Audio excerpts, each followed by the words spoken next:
बिस्मिल्लाहिर्रहमानिर्रहीम, अस्सलामुअलैकुम नाजरीन। मैं हूं आपकी मेज़बान फरजाना सिद्दीक और आप देख रहे हैं प्रोग्राम खबर क्या है। नाजरीन, प्रोग्राम के पहले हिस्से में हम आज बात करेंगे पाकिस्तान के इलेक्शन कमीशन में अफसरान की नवाजिशात और पोस्टों की तब्दीलियों के हवाले से, जिसने शफाफियत और गैर जानबदारी पर संगीन सवालात उठा दिए हैं। कुछ अफसरान को अहम ओहदों पर तैनात किया जा रहा है और PTI ममनुआ फंडिंग केस के स्क्रूटनी कमेटी के अरकान को नवाजा जा रहा है। इसके साथ ही रिटायर्ड अफसरान की गैर कानूनी तौसियात भी इदारे की खुद मुख्तारी पर सवालात पैदा कर रही हैं। इन सब के दरमियान नए चीफ इलेक्शन कमिश्नर और मेंबरान की तकर्री का ना होना इदारे की आईनी जिम्मेदारियों पर असर डाल रहा है। ये सवालात उठ रहे हैं कि क्या इलेक्शन कमीशन अपने गैर जानिबदाराना किरदार को बरकरार रख पाएगा। इस अहम मामले पर बात करने के लिए हमें ज्वाइन करेंगे नुमाइंदा खुसूसी इस्लामाबाद फ़हीम अख्तर। और प्रोग्राम के दूसरे हिस्से में हम बात करेंगे कराची के महकमा कॉलेज एजुकेशन के हवाले से, जहां पर सामने आने वाले अरबों रुपए के करप्शन स्कैंडल ने बहुत से सवालात खड़े कर दिए हैं। महकमा एंटी करप्शन ने इस मामले में 19 अफराद के खिलाफ मुकदमा दर्ज करने की सिफारिश की है, जिनमें सरकारी अफसरान और ठेकेदार भी शामिल हैं। हैरत की बात तो यह है कि करप्शन में मुलविस अफसरान को दोबारा से अहम ओहदों पर बहाल कर दिया गया है, जिससे महकमे की शफाफियत और हुकूमती कार्रवाइयों पर संगीन सवालात खड़े हो रहे हैं। ये स्कैंडल महकमा कॉलेज एजुकेशन की कारकर्दगी और हुकूमती निगरानी की सलाहियत पर शदीद सवालात पैदा करता है। मजीद इस संगीन मामले के बारे में बताने के लिए हमें ज्वाइन करेंगे नुमाइंदा कराची जाहिद खोखर। और नाजरीन, प्रोग्राम के आखिरी हिस्से में हम पेशावर अपलिफ्ट प्रोग्राम के तहत हयाताबाद में जारी जॉगिंग और साइकिल ट्रैक के मंसूबे का जायजा लेंगे, जो कि अरबों रुपए की लागत से शुरू किया गया था। इस मंसूबे का मकसद शहर को माहौल दोस्त बनाना और शहरियों के लिए सेहतमंद सरगर्मियों के मौक़ों को बढ़ाना था। यह मंसूबा सालाना तरक्याती स्कीम का भी हिस्सा रहा है और इसके लिए बाकायदा फंड्स मुख्तस किए गए थे। ताहम मुख्तलिफ वजूहात के बायस फंड्स की फराहमी अचानक से रोक दी गई। फंड्स की बंदिश के बाद मंसूबे पर काम तात्तुल का शिकार हो गया और कई साल गुजरने के बावजूद भी ये अभी तक मुकम्मल नहीं हो सका है। इस बारे में बात करने के लिए हमें ज्वाइन करेंगे नुमाइंदा पेशावर वाजिद शहजाद। तो नाजरीन, चलते हैं आज की पहली खबर की जानिब। आपको बताएं कि पाकिस्तान के अहम तरीन आईनी इदारे इलेक्शन कमीशन में मनपसंद अफसरान को नवाजने के इल्ज़ामात ने एक नई बहस छेड़ दी है।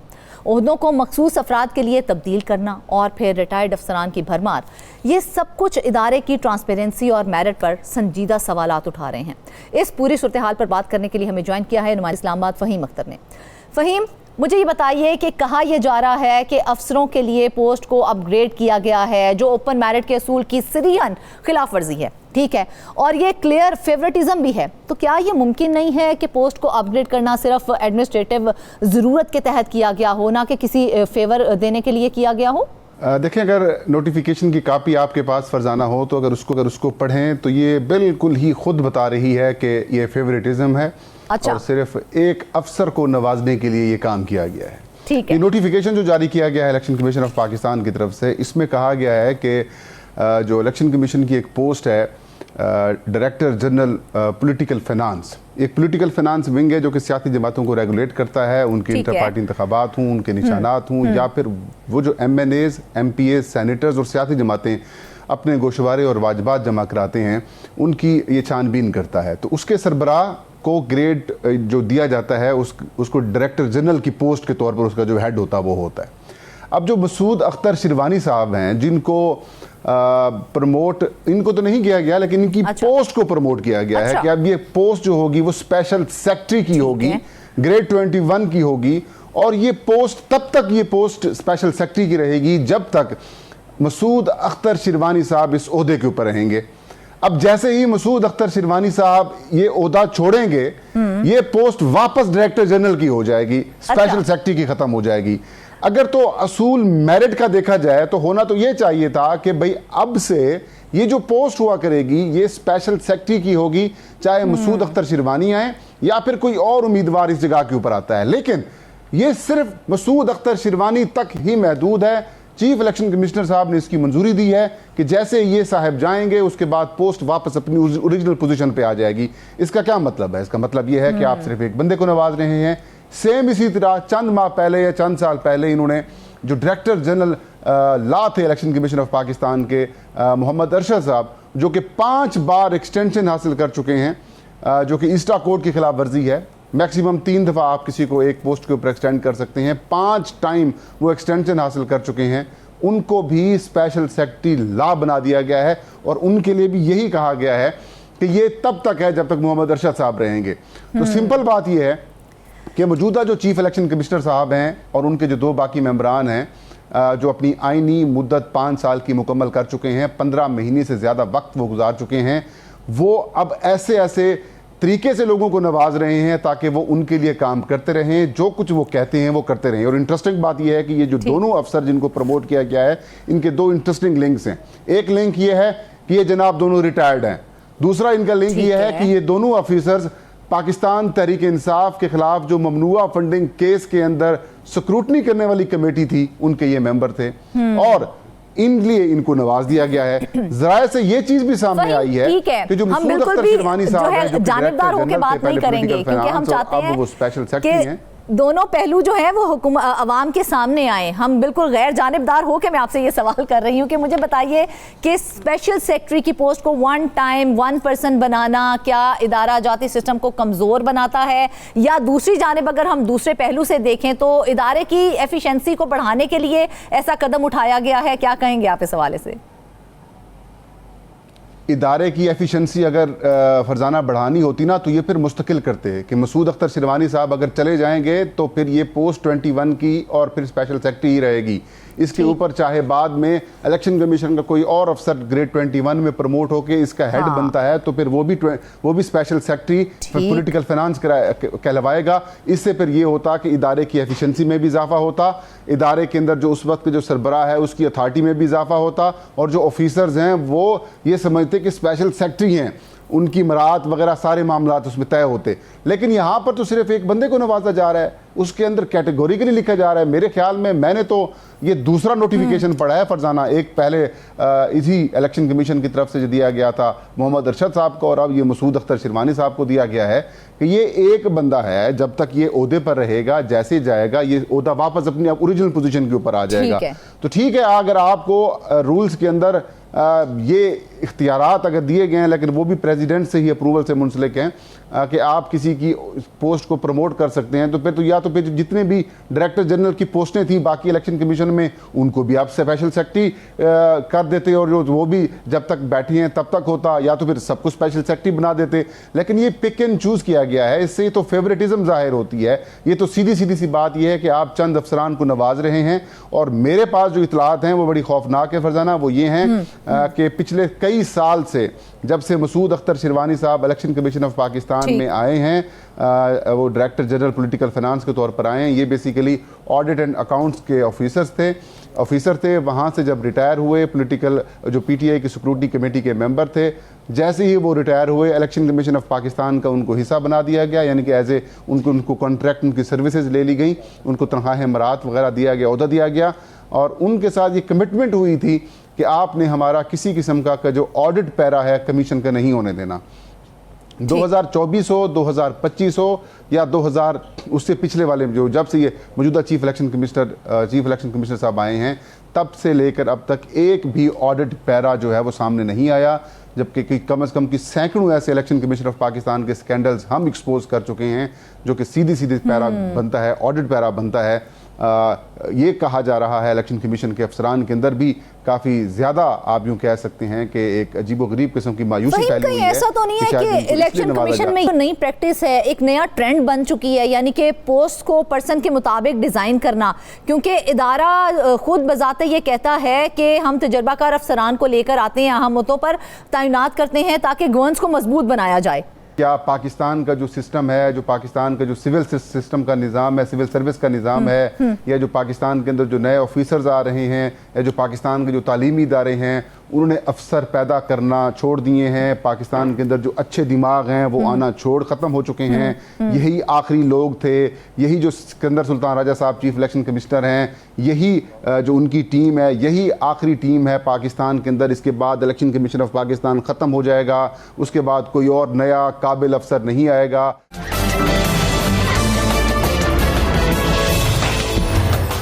सवाल मैंने इलेक्शन कमीशन ऑफ पाकिस्तान को भिजवाया, 8 मुख्तलिफ किस्म के सवाल भिजवाया कि क्या फेवरेटिज्म है, क्यों एक ही पार्टी की ममनुआ फंडिंग की तहकीकात करने वाली कमेटी के बंदों को प्रमोट किया जा रहा है। हम तजुर्बाकार लोगों को लेके आ रहे हैं ना ऑफिसर। देखें इन्होंने कौन सा, देखें ऑडिट एंड अकाउंट्स वाले ने कहाँ इलेक्शंस करवाए थे, मुझे एक बात बताइए, ऑडिट एंड अकाउंट्स में वाले बंदे ने कहाँ इलेक्शन कराए हैं?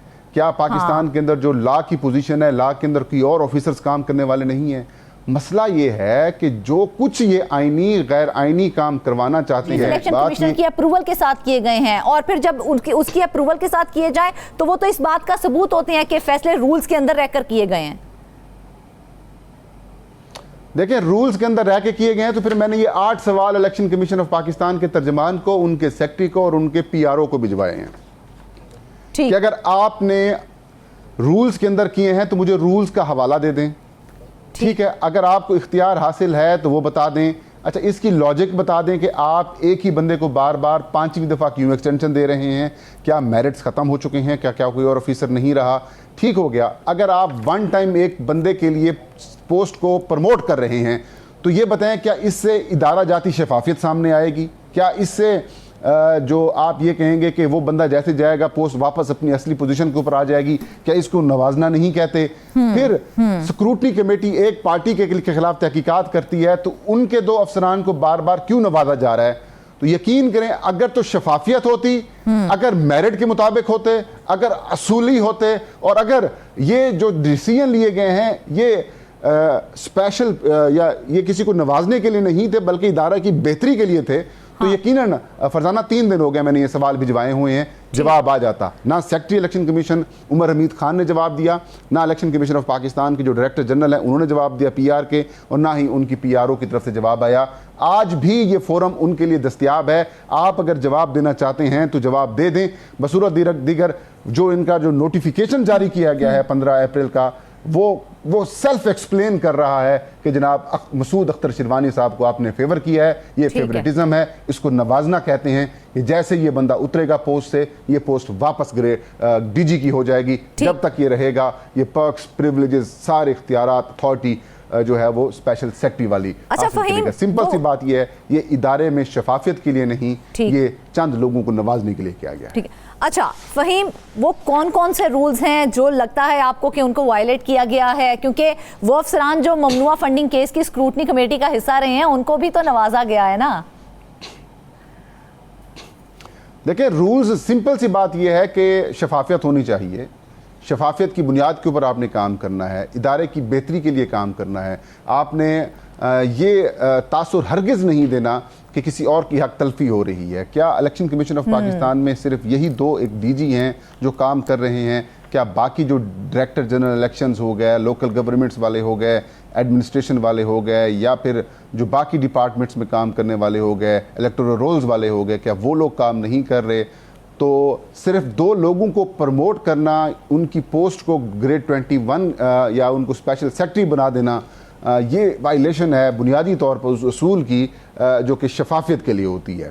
ठीक हो गया, एक तो ये तय हो गया। और दूसरी बात ये कि सिर्फ यही नहीं है बल्कि कई ऐसे विंग्स हैं, क्योंकि एक तो आपको पता है 2024 के इलेक्शन से पहले और 2024 के इलेक्शन के बाद 2 विंग्स ऐसे थे जिन्होंने सियासी एजेंडों को प्रमोट करने के लिए बड़ा किरदार अदा किया। एक इलेक्शन कमीशन ऑफ पाकिस्तान का लॉ विंग था और दूसरा इलेक्शन कमीशन ऑफ पाकिस्तान का पॉलिटिकल फाइनेंस विंग था, क्योंकि लॉ विंग ने जो फैसले करवाए, जो रिसर्च की, जो जहाँ से चीज़ें मटीरियल इकट्ठा किया, चाहे वो पीटीआई से इंतखाबी निशान छीनना हो, चाहे पीटीआई की इंटर पार्टी इंतखाबात में उनसे इंतखाबी निशान वापस लेना हो, चाहे उनसे मखसूस नशिस्तें उनको ना देनी हों, या फिर उससे पहले जितने भी काम किए गए हैं, मुख्तलिफ सियासी जमातों को टारगेट्स किए गए हैं, तो इन्हीं 2 विंग्स ने बड़ा कलीदी किरदार अदा किया है। फिर इन्हीं 2 विंग्स के जो हेड्स हैं, इन्हीं को ये पीटीआई की उस कमेटी के अंदर भी शामिल थे।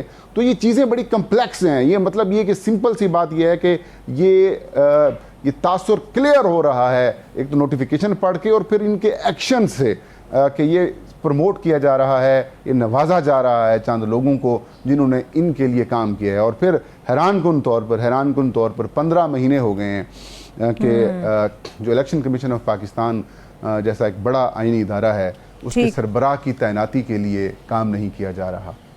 अच्छा, 26वीं आईनी तरमीम का सहारा लेकर chief election commissioner member Sindh Nisar Durrani और मेंबर बलूचिस्तान शाह मोहम्मद जतोई, इनकी मुद्दत जो कि 25 जनवरी 2025 को ख़त्म हुई, 15 महीने गुजर चुके हैं। एक आइन की शक की खिलाफ वर्जी भी हो चुकी है कि 45 दिन के अंदर इनकी तैनाती होनी है, अभी तक वो तैनाती नहीं हो सकी और उसका खमियाजा हम इस तरह से भुगत रहे हैं कि शफाफियत को किस तरीके से उसकी धज्जियां बिखेरी जा रही हैं, मेरिट की किस तरीके से 15 माह का डिले बता रहे हैं आप, अगर यहाँ पर इस डिले की असल रीजन क्या है? तो यकीनन वो इस प्रोसेस को रेजिस्ट करते। फहीम, 15 माह के डिले की बात कर रहे हैं ना आप, तो इस डिले के पीछे असल रीजन क्या है, क्यों इतना डिले आया है? इसके पीछे बहुत सारी वजूहात हैं। एक तो सुप्रीम कोर्ट ऑफ पाकिस्तान का फुल कोर्ट था, उसने हुक्म दिया था पीटीआई को मखसूस नशिस्तें जो हैं कौमी असम्बली, सूबाई असम्बली, खैबर पख्तूनख्वा और पंजाब में दी जाएं, वो नहीं दी गई और फिर इन्होंने रजिस्ट किया इसी इलेक्शन कमीशन ने। फिर 26वीं आईनी तरमीम का सहारा लेकर इनको ये कहा गया कि जब तक नए मेंबर नहीं आते तैनाती नहीं होती, आप तब तक रहेंगे। फिर इलेक्शन कमीशन ऑफ पाकिस्तान, जब हमने आवाज़ उठाई, मीडिया के ऊपर आवाज़ उठना शुरू हुई, तो वज़ीर आज़म शहबाज शरीफ ने उस वक्त के अपोजिशन लीडर जनाब उमर अयूब साहब को ख़त लिखा। लेकिन जैसे ही उमर अयूब साहब ने जवाब देने की पोजीशन इख्तियार की तो उनको एक ATC से सज़ा हुई, वो नाअहल हो गए, इलेक्शन कमीशन ने उनको डिस्क्वालीफाई कर दिया। उसकी जगह के ऊपर कई माह तक तातुल रहा, अपोजिशन लीडर नहीं आए। अब जनाब महमूद खान चकजई साहब जो हैं कौमी असम्बली के अपोजिशन लीडर आ चुके हैं, 3 साढ़े 3 माह का उनको वक्त हो चुका है, लेकिन महमूद खान चकजई साहब अभी तक ना तो वज़ीर आज़म से रब्ता कर सके हैं, ना वो वज़ीर आज़म को ख़त लिख सके हैं और ना ही वज़ीर आज़म साहब ने कोई ख़त लिखा है कि भाई एक ग्रॉस वायलेशन हो रही है। अगले इंतखाबात की तैयारी, एक नया इलेक्शन कमीशन आता है, वो तैयारी करता है डे 1 से कि 2000 पिछले जो इलेक्शन के अंदर खामियां हुई हैं, कोताहियां हुई हैं, मैंने अपनी टीम बनानी है, उसको बेहतर करना है, नई नई चीज़ें लेके आनी हैं, अगर कोई चीज़ ख़राब हुई है उसको बेहतर करना है, उन्होंने स्टेक होल्डर्स के साथ मुशावरत करनी है, टीम बनाकर फिर उसने एक प्लान देना है और प्लान के ऊपर इम्प्लीमेंटेशन करनी है। तो क्या ये जो 15 महीने, तकरीबन 1.5 साल, 3 महीने, 2-3 महीने बाद 1.5 साल हो जाएगा, क्या एक 1.5 साल का वक्त जो है वो 3.5 साल में जो नया अगर बंदा, लेट्स सपोज अगर अभी अपॉइंट कर लेते हैं, कि क्या वो 3.5 साल में वो बंदा तैयारी कर सकेगा, वो प्रोक्योरमेंट कर सकेगा, वो नई हल्का बंदियाँ, वो वोटर लिस्टों की तरतीब देना उनको, फिर हल्कों के अंदर ऑफिसर्स तैनात करना, फिर एक माहौल पैदा करना और इलेक्शन कमीशन के ऊपर एतमाद पैदा करना, वो कर सकेगा? या फिर मौजूदा सिस्टम ने या फिर वज़ीर आज़म ने या हुकूमत ने ये तय कर रखा है कि जो chief election commissioner Sikandar Sultan Raja हैं, ये तो पाकिस्तान की तारीख में तो इदारा ये कहता है ना, इसी वजह से तो इदारा कहता है कि उन अफसरान की परफॉर्मेंस और ट्रैक रिकॉर्ड की बुनियाद पर उन्हें हमने ये जिम्मेदारियां सौंपी हैं। देखें, इदारे ने क्या मतलब ये कि इसमें मुझे एक बात बताएं कि क्या इन्होंने, इनका ट्रैक रिकॉर्ड क्या है, इन्होंने कौन सी ऐसी परफॉर्मेंस दिखाई है कि आप ईस्टा कोड की भी खिलाफ वर्जी कर रहे हैं? कौन सी ऐसी परफॉर्मेंस है? मैंने तो इनको सवाल भिजवाए हैं, 8 सवाल भिजवाए हैं as a journalist, as a reporter. मैंने इनके, मैं स्टोरी करने लगा हूँ, मुझे इनके जवाब दे दें। एक जवाब में तो लिख के दे देते ना कि देखें इनका ट्रैक रिकॉर्ड ये है, क्या मतलब कौन सी इनकी कारकर्दगी है, वो हमें बता देते। चलिए फहीम, हमें यही बता दें कि जिस किस्म के फैसले इलेक्शन कमीशन में किए जा रहे हैं, ये इलेक्शन कमीशन की क्रेडिबिलिटी को कितना इफेक्ट कर रहे हैं?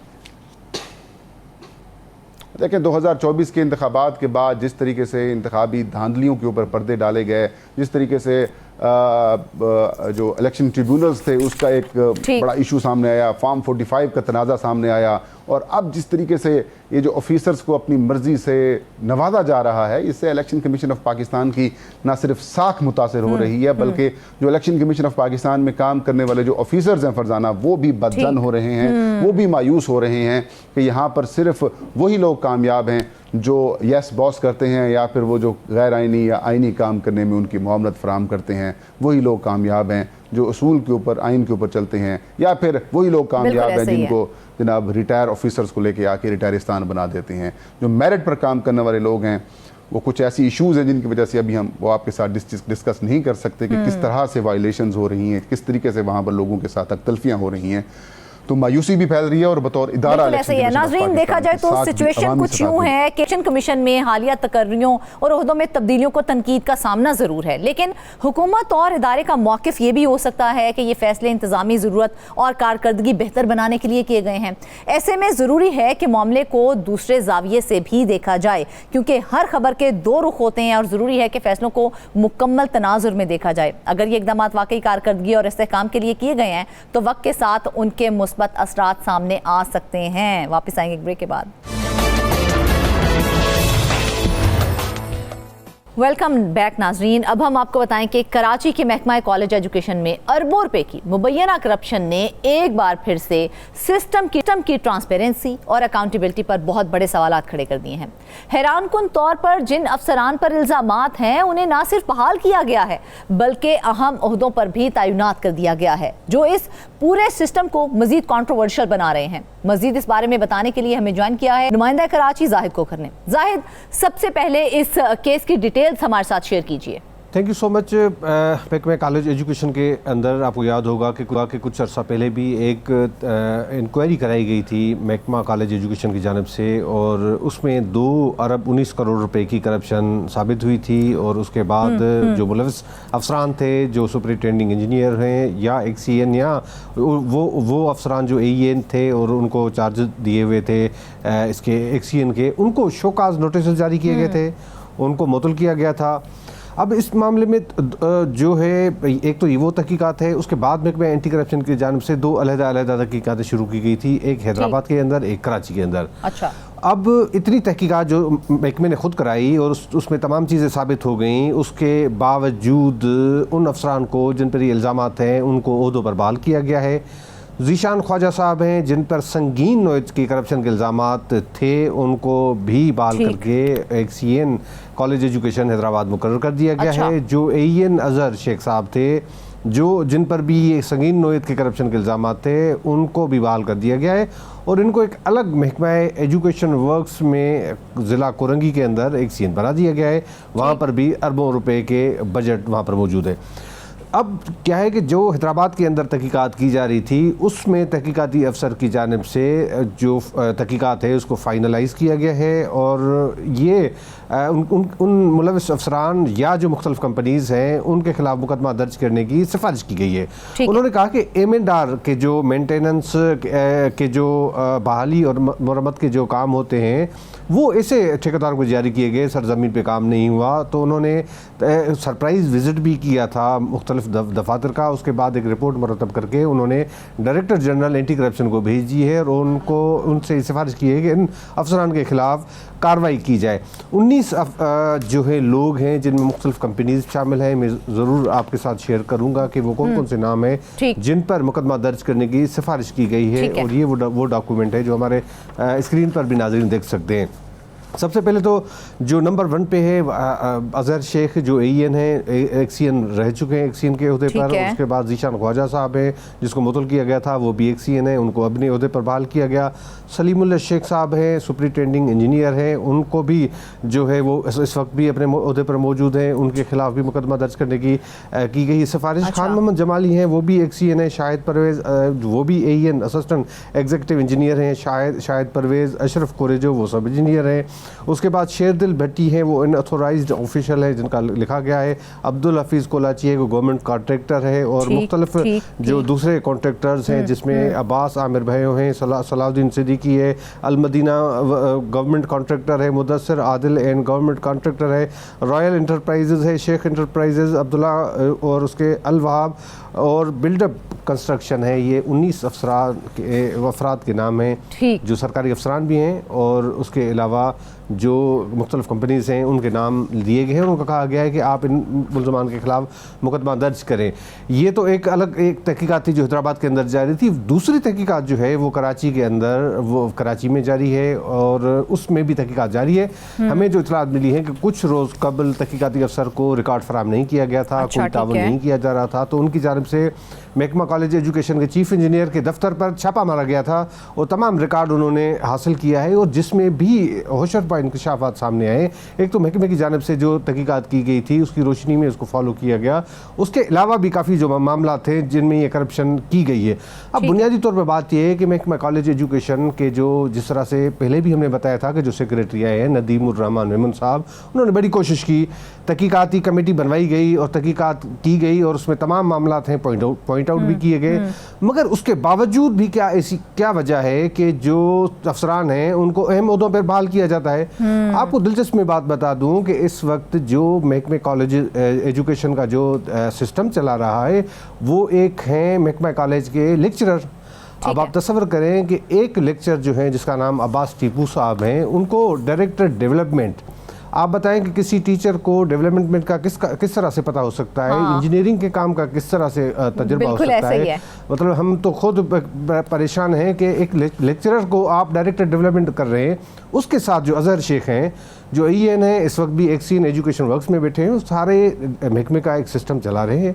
उस सिस्टम के तहत ही जो उनके सिस्टम में आता है तो उनको बहाल किया जाता है, नहीं आता तो उनको जो है वो हटाया जाता है। जिस तरह से इस अब्बास टीपू साहब ने कुछ अर्सा पहले भी जो चीफ इंजीनियर थे चन्नड़ साहब, उनको लेकर आए थे और चन्नड़ साहब ने कई टेंडर्स ऐसे किए थे जो करके वो चले गए थे, क्योंकि जब ये टेंडर्स होते हैं तो उन अफसरान का कमीशन रखा हुआ होता है। ठेकेदार को किसी भी सूरत में आप उसको 20%, 22% या 25% कमीशन देना होता है, फिर काम वो करें या ना करें। जिस तरह से ये मामला सामने आ रहे हैं कि ठेकेदार पैसे लेके कहा जा रहा है कि अरबों रुपए की करप्शन की गई है इसके, तो कुल कितनी रकम है जो कि करप्शन की मद में सामने आई है?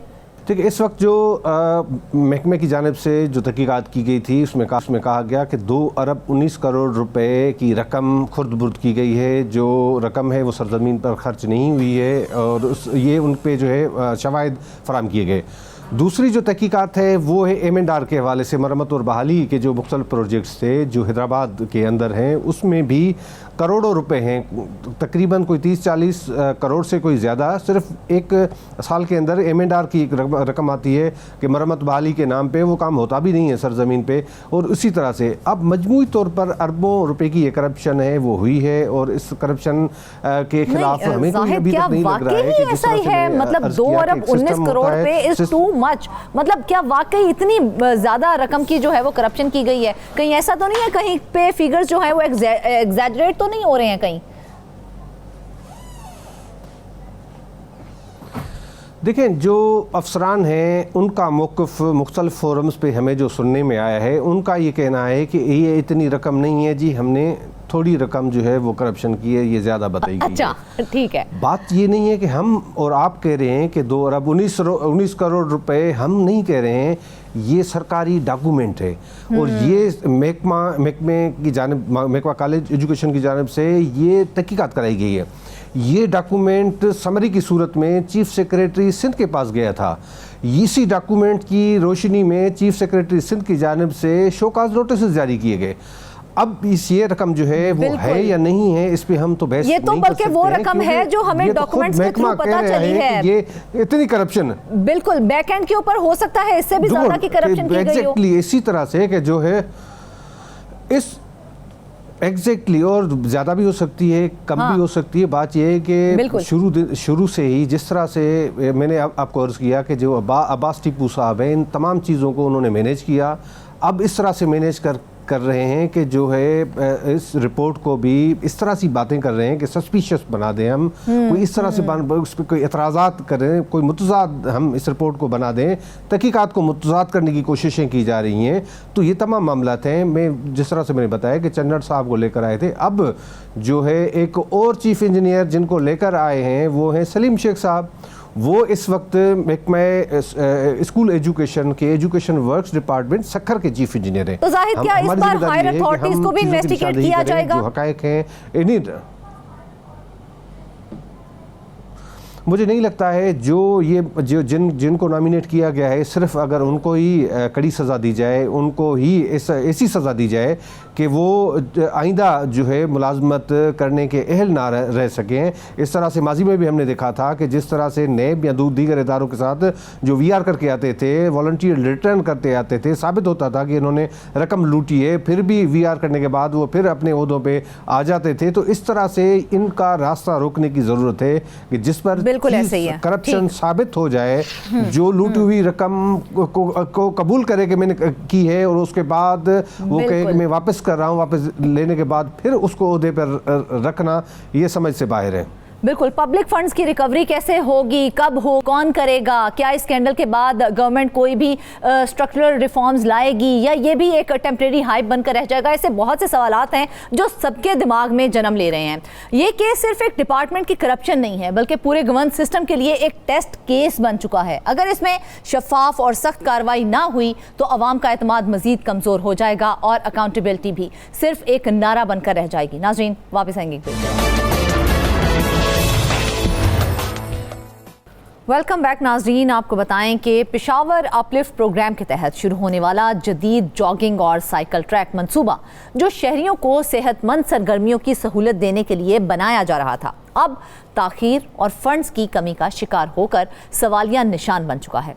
वादे, डेडलाइंस और ग्राउंड रियलिटी के दरमियान वाज़े फ़र्क इस मंसूबे को एक बड़ा गवर्नेंस इशू बना रहा है। इस बारे में बात करते हैं हमारे पेशावर के वाजिद शहजाद से और उनसे पूछते हैं कि इस वक्त इस मंसूबे की क्या सूरत हाल है। वाजिद, सबसे पहले तो ये बताइएगा कि पेशावर अपलिफ्ट मंसूबे को सालाना तरक्याती स्कीम में भी शामिल किया गया और पेशावर अपलिफ्ट प्रोग्राम के दूसरे मरहले के तहत हयाताबाद में जॉगिंग और साइकिल ट्रैक को फंड्स मिलने थे, लेकिन अचानक ऐसा क्या हुआ कि इसके फंड्स को ही रोक दिया गया? शुक्रिया फरजाना। देखें, जैसे खैबर पख्तूनख्वा का ये वाहिद मंसूबा है जिसमें जो जॉगिंग व साइकिल ट्रैक मंसूबा जो है वो सूबाई हुकूमत ने शुरू किया था, अब जो है वो उसके गले की हड्डी बन चुका है। इसमें इस हवाले से, इस ट्रैक के हवाले से ये बताता चलूँ कि 6 किलोमीटर तवील जॉगिंग व साइकिल ट्रैक जो है ये मंसूबा दौरान साल जो है ये शुरू किया गया था, लेकिन जो है वो अब तक नामुकम्मल है। इसका खदशा भी यही हो रहा है कि जो मंसूबा है उसमें करोड़ों रुपए की मज़ीद लागत जो है वो आ सकती है।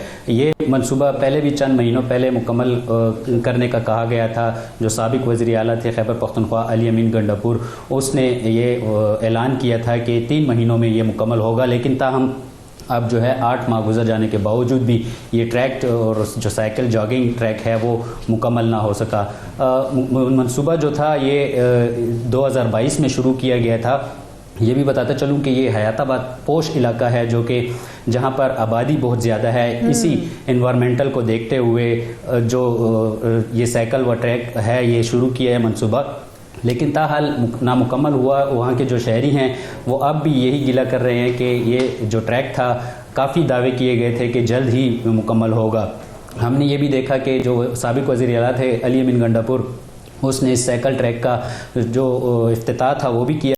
बाकायदे तौर पर जो मीडिया नुमाइंदगान थे उनको भी इस हवाले से आगाह किया गया। साइकिल और जॉगिंग ट्रैक के लिए जो ट्रैक था उस पे हमने ख़ुद भी विज़िट किया आज से 8 माह पहले, लेकिन ताहाल नामुकम्मल है। उससे जो शहरी हैं उनको भी काफ़ी मुश्किलात का सामना करना पड़ रहा है। और यही कहा जा रहा था कि मैं आपको यहाँ पे रोक रही हूँ, लेकिन मुझे बताइए क्या वाकई ही जॉगिंग ट्रैक ही बनाना था ना, या कुछ और बनाने का कह दिया था? और क्योंकि जॉगिंग ट्रैक बनाना इतना मुश्किल काम तो होता नहीं है जिसके लिए इतना सारा वक्त दरकार हो, या फिर ऐसा था कि इसके अंदर कोई और इजाफी काम भी उनको सौंप दिया गया था कि इसके साथ आपने ये भी करना है जिसकी वजह से ताखीर हो रही है?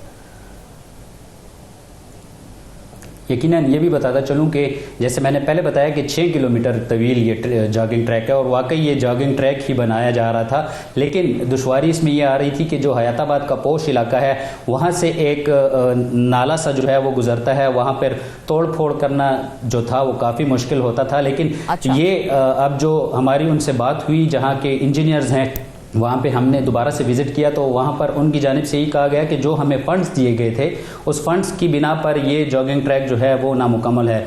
तो फ़ंड्स पूरे नहीं है, फ़ंड्स ना होने की वजह से ये जो मंसूबा है ये ताख़ीर का शिकार है। और उम्मीद की जाती है कि जो मंसूबा है उसको जल्द जो है वो तामीर किया जाएगा। और यही कहा जा रहा है कि जो 6 किलोमीटर तवील जॉगिंग व साइकिल ट्रैक मंसूबा है उसको इसी साल मुकम्मल होगा। लेकिन हम यही देख रहे हैं कि ये मंसूबा जो है आइंदा साल जो है वो भी मुकम्मल नहीं होगा, चूंकि बहुत सारा काम इस पे पेंडिंग है और जो कंस्ट्रक्शन है वो भी रहती है। कंप्लीट करने की जिम्मेदारी किसको सौंपी गई थी? ये किसकी जिम्मेदारी थी कि इसको टाइमली कंप्लीट किया जाए?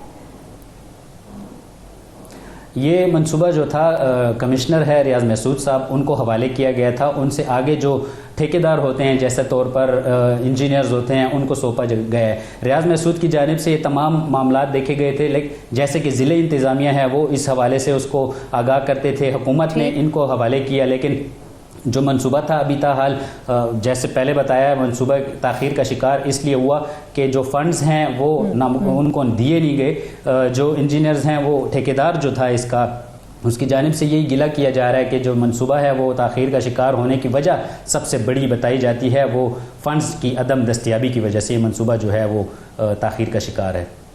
अच्छा वाजिद, इस मंसूबे की ताख़ीर का मामला जो है ना वो साबिक वज़ीर आला अली मीरपुर के नोटिस में भी लाया गया था। उन्होंने एक बार फिर गालबन इस मंसूबे का इफ्तिताह भी किया था। उस वक्त उन्होंने क्या कहा था, पहले आइए आपको वो दिखाते हैं। पेशावर के अंदर ये हमने जो काम शुरू किया है, ये जो आपका आज ये उसका एक अमली नमूना है। इंशाल्लाह ये बहुत जल्द हम इसको कंप्लीट करेंगे। ये थोड़ा कंप्लीट हो गया है लेकिन मुकम्मल इंशाल्लाह अगले 3 महीनों में हमारा टारगेट है कि मुकम्मल करें। अच्छा वाजिद, साबिक वज़ीर आला ने भी तो दावे बहुत किए थे, लेकिन उसे भी कई माह गुजर गए हैं। अभी तक क्या हालत जूं की तूं ही है या किसी ने इसके ऊपर कोई वर्किंग वगैरह शुरू भी की है? यकीनन अली अमीन गंडापुर जो थे खैबर पख्तूनख्वा के जो साबिक वज़ीर आला थे, उन्होंने 23 जुलाई 2025 को इस मंसूबे का बाकायदा तौर पर इफ्तिताह किया, ख़ुद विज़िट किया, आवाम को जो है इस तरफ राग़िब किया कि जो काम है वो तेज़ी से जारी है। बाकायदा तौर पर बड़ा ऐलान वहीं पर खड़े होकर आवाम के दरमियान उन्होंने ये किया और यह कहा गया कि 3 महीनों में ये तमाम मंसूबा जो है वो मुकम्मल होगा। लेकिन जो कि तो ही है, जैसे मैंने पहले बताया कि ये मंसूबा उसी तरह ही है जैसे वज़ीर आला अली अमीन गंडापुर छोड़ कर गए थे, उसी तरह ये मंसूबा पड़ा हुआ है। कुछ जो जगह हैं वो तोड़ फोड़ की गई हैं जिससे शहरियों को भी काफ़ी मुश्किलात होती हैं।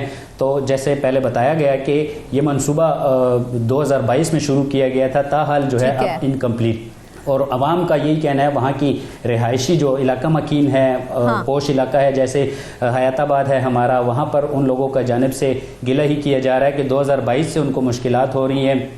ये मंसूबा अपलिफ्ट प्रोग्राम के तहत बनाया जाना था और इसमें यही कहा गया था कि एक आवाम दोस्त मंसूबा है। यहाँ पर जो है एनवायरमेंटल अच्छी जो होगी, लोग जो हैं यहाँ पर एक्सरसाइज के लिए आएंगे और अपने हेल्दी एक्टिविटी जो है वो इस मंसूबे में की जाएगी। जो ख़वातीन हैं उनके लिए भी अलग से बंदोबस्त किया गया था जॉगिंग ट्रैक का। मुकम्मल तौर पर एक बड़ा मंसूबा है ये और अच्छी काविश थी कि ये मंसूबा अगर कामयाब होता, मंसूबा अगर जल्द तामीर होता, 2022 का ये मंसूबा है, 2026 आ गया है, अभी तक मंसूबा जो है वो जूं का तूं ही है। चले हमें यही बता दीजिए कि इस मंसूबे की राह में अब ऐसी कौन सी रुकावटें हायल हैं जिन्हें दूर नहीं किया जा सकता, क्योंकि अगर ये ताख़ीर होती रही ना तो इसकी लागत में भी इजाफा होगा।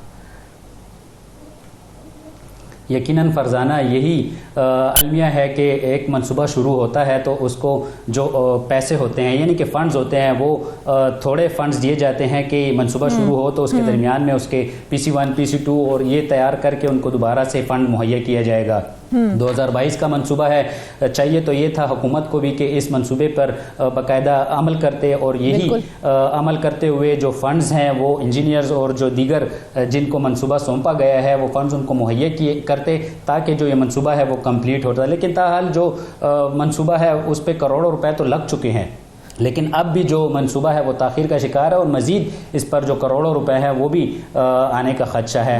ये तो वन थिंग फॉर श्योर होता है ना कि जैसे जैसे मंसूबा ताख़ीर का शिकार होता है उसकी लागत में करोड़ों रुपए का इजाफा होता चला जाता है। तो इसके ऊपर किसी को क्यों ये सब दिखाई नहीं दे रहा है कि आपने इतने करोड़ों रुपए ऑलरेडी आप लगा चुके हैं लेकिन मंसूबा अभी तक मुकम्मल नहीं हुआ है, ताकि अगर अब इसके ऊपर थोड़े से फंड्स अगर जारी कर दिए जाते हैं तो क्या ये मंसूबा मुकम्मल नहीं होगा और मजीद लागत जो है वो बच जाएगी हमारी?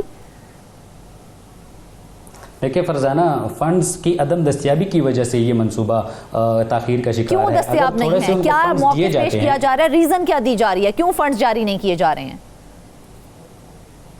देखिए जी, हुकूमत जो है वो अपने उस मगन है जलसों जुलूसों में और उस तरफ जो है उनकी तरफ ख्याल ही नहीं है जो कि अपलिफ्ट प्रोग्राम है। अपलिफ्ट प्रोग्राम शुरू करने का मकसद ये था कि आवाम को रिलीफ देना, जैसे कि अस्पताल हो गई, पार्क्स हो गए, इन तमाम जगहों पे इन इन्वायरमेंटल को अच्छा करने के लिए, अपग्रेडेशन करने के लिए ये मंसूबे शुरू किए जाते हैं हुकूमत की जानिब से, लेकिन हुकूमत जो है वो अपने जलसे जुलूसों में मसरूफ़ है। चूँकि जो नए वज़ीर आला आए हैं उन्होंने नई अपनी सीट संभाली है, तो उसकी वजह से वो अपने उस पार्टी के और उन तमाम दीगर चीज़ों को देख रहे हैं। एक आखिरी सवाल वाजिद, बहुत ज़रूरी सवाल, क्या फंड्स मिलने के बाद भी ये गारंटी है कि ये प्रोजेक्ट मज़ीद डिले का शिकार नहीं होगा और कंप्लीट हो जाएगा? फरजाना, हम तो यही उम्मीद करते हैं कि पहले तो इनको फ़ंड्स मिलें। अगर फ़ंड्स मिलेंगे तो लाजमी बात है फिर उसके, अब तो ख़बर भी चल चुकी है, ख़बर चलने के बाद इंतज़ामिया जो है वो भी हरकत में आ जाती है और हुकूमत जो है उसकी नज़र में भी ये ट्रैक जो है वो आ जाता है। ज़ाहिरी बात है अगर फ़ंड इनको मुकम्मल मिलते हैं, अगर इस ट्रैक का जो मुकम्मल पैसे हैं वो इन इंजीनियर्स और हुकूमती नुमाइंदगान जो अफसरान हैं उनको मिलेंगे, तो ज़रूरी बात यही है कि जो ट्रैक मंसूबा है वो जल्द तामीर भी बिल्कुल होगा, शुरू जब होगा हम कोई मुद्दा उठाते हैं तो हमारा मकसद यही होता है उसके ऊपर हुकूमत की जानिब से कोई कार्रवाई की जाए ताकि ऐसे मंसूबों को मुकम्मल किया जा सके। और पेशावर का ये मंसूबा सिर्फ एक ट्रैक नहीं है बल्कि गवर्नेंस, प्लानिंग और अकाउंटेबिलिटी का इम्तिहान भी बन चुका है। अगर बर वक्त फंडिंग और मौसर अमल दरामद ना हुआ तो ये मंसूबा अवामी सहूलत के बजाय एक और अधूरा वादा बनकर रह जाएगा। इसके साथ ही आज के प्रोग्राम से बस इतना ही। ढेर सारी दुआओं में याद रखिएगा। इजाजत दीजिए। अल्लाह।